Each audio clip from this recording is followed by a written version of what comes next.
Hello and welcome to Lunchtime Politics on Channels Television. I'm Millicent Walker. On the news this hour, Obasanjo's point of order. Nigeria's former president, Olusegun Obasanjo, again slams President Buhari's administration on poor performance, accuses INEC of plans to rig 2019 general elections in favor of the APC.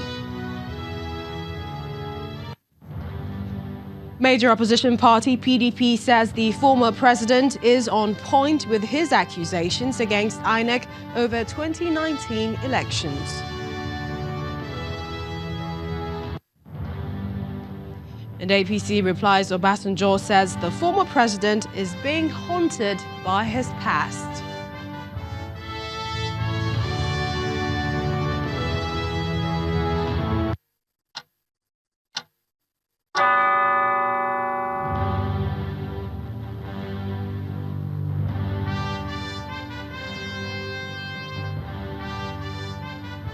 Welcome everyone to Lunchtime Politics. Now we begin with the former president, Olusegun Obasanjo, who is in the news again. The last time he was in the news of this nature, it was a special press statement where he cautioned President Buhari against recontesting for the 2019 general elections, among others. But this time he is accusing President Muhammadu Buhari of planning to rig the forthcoming elections.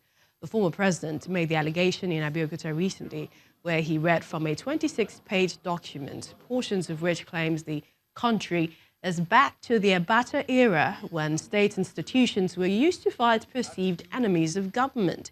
Chief Obasanjo, however, says Nigerians can use the elections to make a statement by electing only leaders that can put the country on the path of progress. While Nigeria must appreciate Buhari for the little he has done and allow him to depart for home in peace if he allows free, fair, peaceful, and credible elections, we must also tell ourselves that Nigeria deserves better at this point in time than what Buhari is capable of offering. History will note that he has been here. Nigeria now needs a man with better physical and mental soundness, with an active mind and intellect. Let me say again that Nigeria belongs to all Nigerians and exists for the benefit of all Nigerians and non-Nigerians who desire to live or do business in and with Nigeria. The attitude of "it is my turn and I can do what I like" with impunity will not last, because Nigeria is created by God and it will outlive all evil machinations and designs against the overall interest of Nigeria. Before I conclude, let me assert that the security situation has deteriorated, with kidnapping everywhere and Boko Haram more in action, and nobody should deceive Nigerians about this. This administration has reached the end of its wit, even in handling all security issues, but particularly Boko Haram issue, partly due to misuse of security apparatus and poor equipment, deployment, coordination, and cooperation.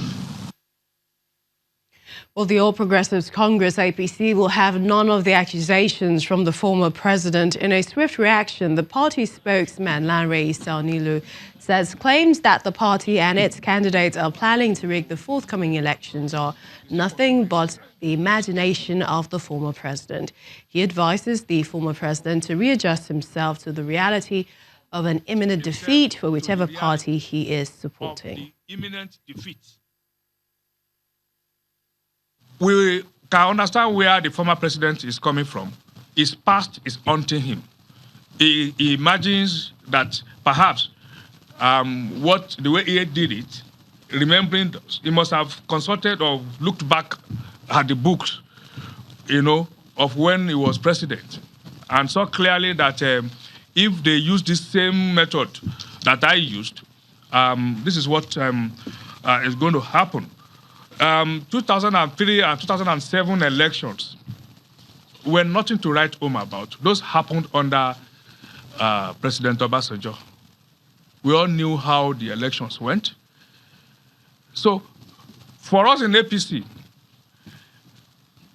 votes will count.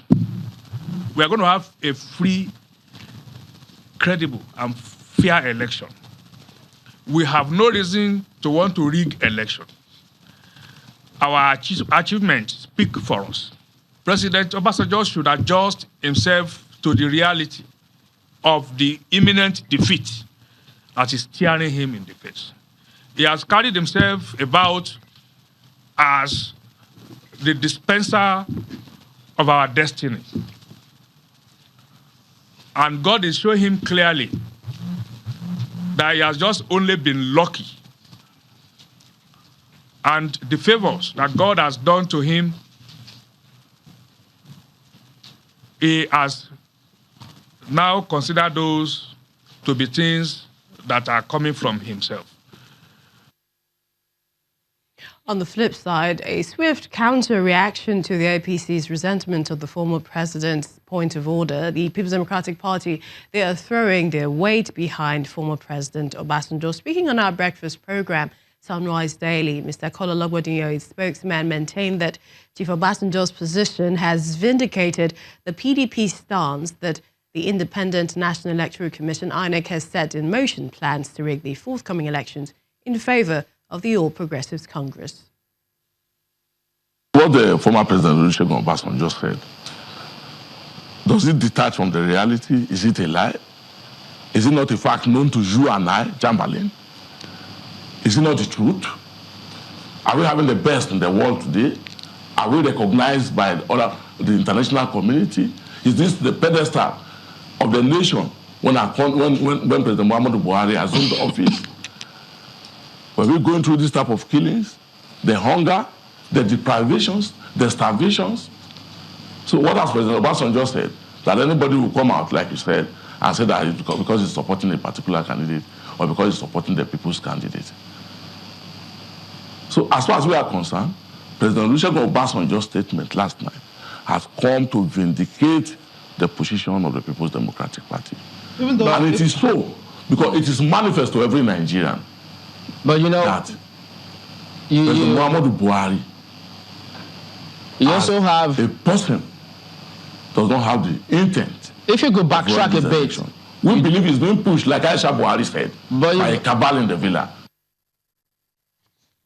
Let's get the side of the Independent National Electoral Commission, INEC, to respond to this allegation of purported election rigging. In our Abuja studios, the Chief Press Secretary to the National Chairman of INEC, Mr. Rotimi Oyekomi, joins us now. I would like to thank you so much for joining us in Lunchtime Politics. And let's go straight in. The former president, Olusegun Obasanjo, he said that he's not convinced about the credibility of the commission to deliver free, fair and credible elections, citing the precedence of Osun State gubernatorial election. And in that election, what seems to have been concluded was declared inconclusive. Thank you very much for having me, and good afternoon, viewers. We all read the statement issued by the former president yesterday. And personally, I think the former president is entitled to his own views. But one thing is very clear. All the allegations against INEC in that statement do not reflect the true position of today's INEC. Today's INEC is not into the business of rigging elections. And we have demonstrated that with over 190 different types of elections that we have conducted since 2015. I think, and I stand to be corrected, that this coming election, 2019, is the most deliberately well-planned election in the history of the Commission. And we have good reason. Remember, we are coming from 2015, where we had a good election, and we have been building on the successes of that election. The plans that we have, we set out by laying out our strategic plan, by laying out our strategic program of action, by putting up our election project plan. And we have been following through with every line of those documents in conjunction with stakeholders. And I think that from all the elections that we have conducted so far, and stakeholders can attest to that, we have demonstrated our capacity to conduct free, credible, and fair elections. He also said a couple of things. Some might say maybe positive. He made a few suggestions in the document. A good thing you said you read it. One, he says, only allow card readers to be means of authenticating voters, and where absent, it should mean no voting. And secondly, that only identity cards with watermarks should be issued by INEC itself to party officials only for identification, rather than dresses or arm or wristbands that he feels anyone can wear on the election day. What's your take? Thank you. As far as the conduct, the ambition and the wish to conduct credible election is concerned, we are on the same page with the former president. And it is in our guidelines. It's a must that smart card readers must be used. The guidelines that we issued recently clearly stated that. And all election officials know that the smart card reader must be used to authenticate the permanent voter's card that every voter is supposed to bring to the polling unit. If you don't have a permanent voter's card, you cannot vote. If your name is not on the voter's register, you cannot vote. And of course, our election officials will have clear means of identifying them. Remember, we have conducted several elections and we have fine-tuned our processes. It is simply not possible for anybody who is not an official, who doesn't have any business around the polling area to be there, because we know ourselves there are means of identification and we cannot allow people to infiltrate. So we agree with the former president that we must conduct credible election. Maybe the process or the method of doing so is where we may have one or two differences. He also followed a list of Nigerians who have advised Amina Zakari, National Commissioner at INEC, to step aside. I mean, don't you think that, wouldn't you agree that it's still quite a controversial matter? There are 6 zones in this country, and I seem to be hearing the noise from one zone only. We have explained over and over again. Mrs. Amina Zakari is a national commissioner in the commission, appointed by the federal government on the advice of the National Assembly.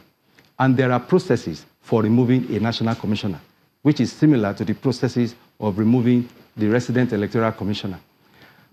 It is beyond the power of INEC to remove a national commissioner. And remember, the commission has the power to assign any of its appointees to specific roles, okay? And we are not going to share that responsibility with anybody. I think that this misinformation about our national commissioner is very unfair, and we have taken time to explain the role she's going to play in the coming election. And what is that role? The commission, in its wisdom, established 2 ad hoc committees, one on logistics and one on the collation center, okay? Mrs. Amina Zakari has been asked to chair the ad hoc committee on collation center. And what is that committee supposed to do? It is to ensure that all the things needed to ensure that the collation center functions optimally during the time of the election that we need it, that those things are made available. She has absolutely nothing to do with the collation of results. The chief returning officer and the person that will declare the result of the presidential election is the INEC chairman himself. So I think that people need to understand the difference between being in charge of a committee that will make a place ready and being in actual control of the collation center itself in terms of announcing the results. We'd like to thank you, Chief Press Secretary to the National Chairman of INEC, Mr. Rotimi Akami, for joining us on the program. Well, still to come on Lunchtime Politics, there's something brewing in Bauchi State. We'll bring you that and, of course, our stories in brief. Please stay with us.